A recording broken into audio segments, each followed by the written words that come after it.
All right, it is time for another Chasing 300 update. We did the Cobbled Crown a few days ago in the B race, and we ended up third place.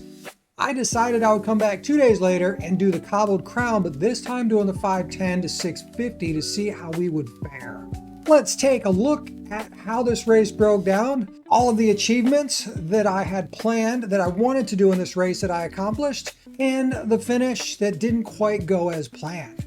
So stay tuned. We'll go through all of that. So don't forget to comment. Don't forget to subscribe. Here we go. Typical Zwift race. Fairly normal start. Nothing too crazy. I think if I would have ridden with a bigger field, I might have been able to have a little different result. But when you're only racing with 34 people, there is no place to hide. You are on your own and it comes down to your power. But if you have a group of 200 people, there's always another group that's going to help chase back. There's always more bodies that are going to string out and you can be farther back and still get yourself into the race. So here we go. We're coming into the first little climb already. My main goal for this entire race was to not use my feather. Look at these guys. All of them are using their feathers, but I did not use my feather. I learned from my last time around that you only get one feather and you better save it for when it counts. My goal was to not use this feather until the second to last climb because that is the hardest climb in my opinion of this race. This short little one, you can usually just pop over that and a feather is not going to help you that much. Everything going according to plan. First two climbs done. Nice big red here. A little bit flatter line than my last time. My last reds were I would lose power as I was going over, but I think some of that was I was able to save energy. But not with the 510 to 650s, you definitely have to have a little bit more of a straight power curve. We just roll for quite a while. I'm gonna get us up to the next climb. All right, here we go. My main goal, no matter what, I was not gonna use my feather on this climb at all. I was absolutely committed to saving this feather for the fourth climb, because I knew that is the hardest part of the race. This climb right here just drags and drags and drags.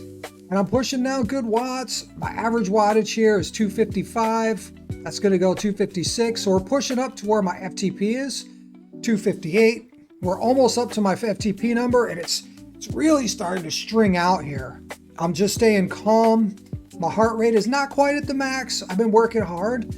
Those first two little climbs, I really had to put in some power. And as you see right here, I had the gap. So this is a spot where I had to expend quite a bit of energy. I actually sat up a little bit and hoped a couple of riders would come through, which they did.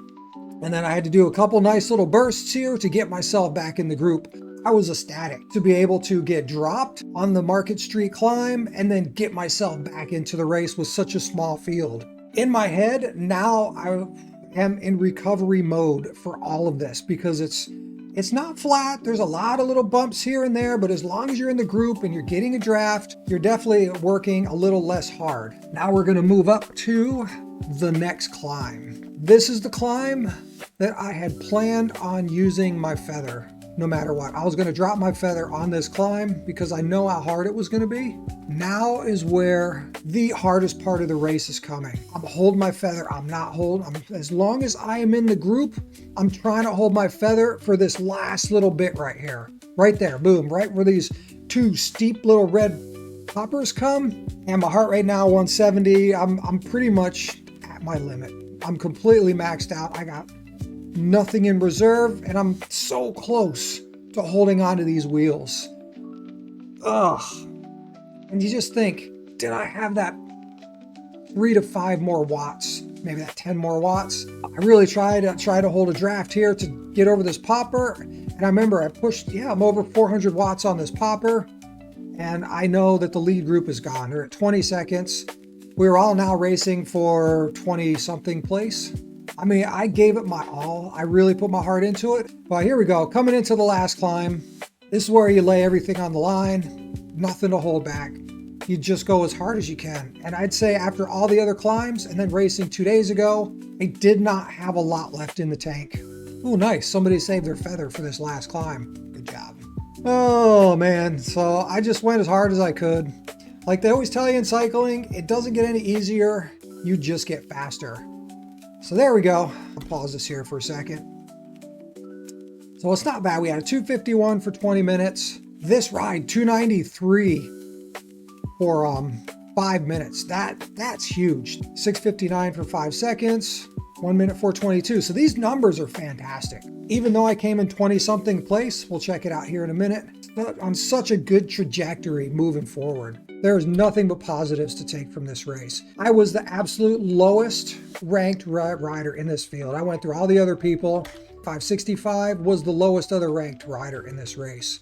Okay, so we ended up 23rd place, and I am ecstatic about the results of this race. Now we're going to go through the numbers, and I'm going to show you why. Check out these numbers here.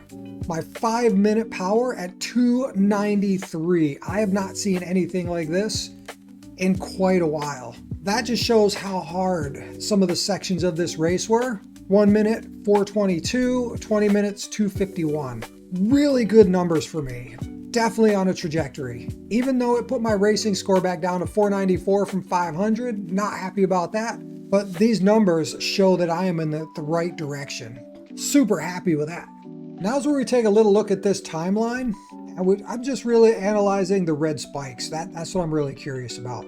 I want the red lines to be more flat. I don't want them to be dropping. And as we race in higher levels, that's going to be actually probably even going up, depending on the race, depending on the climbs. This power profile is really good. I'm super happy with this. Super happy. This critical power line doesn't really mean a whole lot because my best ever power line was during a time trial. This is another thing right here. Check out my 1 minute. I have an all-time high of 423 watts for 1 minute. Every time you set a PR, that is a good thing, especially in the 1 minute power range. That just shows when I get to a little shorter or punchier climb, I'm going to be able to hang with higher level riders. The 510 to 650 is still going to be a stretch, but my power is getting better. I'm super, super happy. Only thing I'm not happy with is it dropped me 6 points after this race. As hard as this race was and as good as my numbers were, I am not happy about going from 500 down to 493 because everybody in this race had a way higher racing score than me. So for me to be at 500 and last as long as I did and have the power numbers that I did, this is a huge step forward in chasing 300. Here we go. If you guys haven't seen it, this is Zwift Power. Okay, now after there were 2 races, I want to compare on Zwift Power the last race I did and the race before that because they were the same course, but obviously different levels. We did the B race first, came in 3rd in that. I got podium, so then I was like, we have to go to the A race next time and then just see how we do. If you look at all the numbers, they're very, very similar. 3.3, 3.4, 243, 249. 269, 268, you do see this orange around here? That means my highs were a little bit higher in this race. I was definitely pushed out of I was doing more zones 5 and 6. I do believe there's a little bit of fatigue in my legs because this is not back-to-back racing, but it was only 1 day of recovery. I can definitely tell because my average heart rate was a little lower. My max heart rate is not as high. Total indications of me being not quite fully recovered from that first race. Where do we go from here? That is the question. I'm going to do 1 real race with the A's a week, and then I'm going to do 2 to 3 B races every week. That's all I got here. Super fun day. Thank you for watching, everybody. Don't forget to comment. Don't forget to subscribe. And let's continue on with this road and journey to 300.